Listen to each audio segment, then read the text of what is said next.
This is Dr. Bilawal and today I am showing you about the complete probe orientations. This is the curvilinear probe and I'm showing you about this curvilinear probe having the frequency of 2.5 to the 5 megahertz. This is the indicator and this is the surface area. इसके अंदर जो होते हैं piezo electric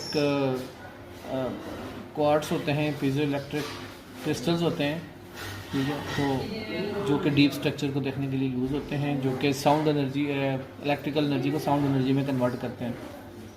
और ये जो probe है ये डीप स्ट्रक्चर, जैसे मैंने आपको बताया कि एब्डोमिनल स्ट्रक्चर को देखने के लिए यूज़ होती है।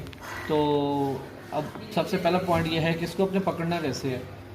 आपने सबसे पहले इसको जो ऐसे पकड़ना है, अगर आपने इसका दो चीज़ें आपने याद रखनी है। एक तो जिसका इंडिकेटर है या तो towards the head of the patient होगा या राइट साइड ऑफ पेशेंट होगा।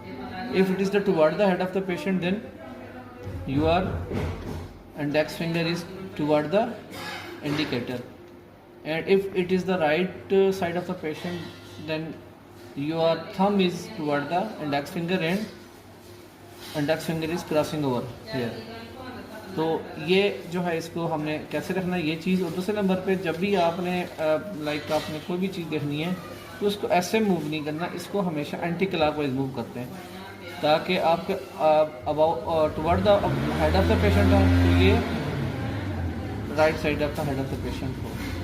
तो जो दूसरी प्रोब्स होती हैं वो होती हैं लीनियर प्रोब है, ठीक है। उसके बाद टीवीएस प्रोब है, और वो लीनियर प्रोब जो होती है वो बेसिकली सॉफ्ट टिश्यूज़ वगैरह जैसे कि स्क्रोटल हो गया, स्क्रोटल टिश्यूज़ हो गए, या फिर लाइक कोई थायराइड का टिश्यू या ब्रेस्ट का टिश्यू, उनके लिए यूज़ होती है।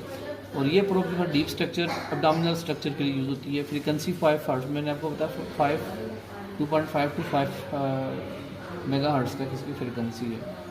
तो this is all about the probe orientation के how to hold the probe and how to use.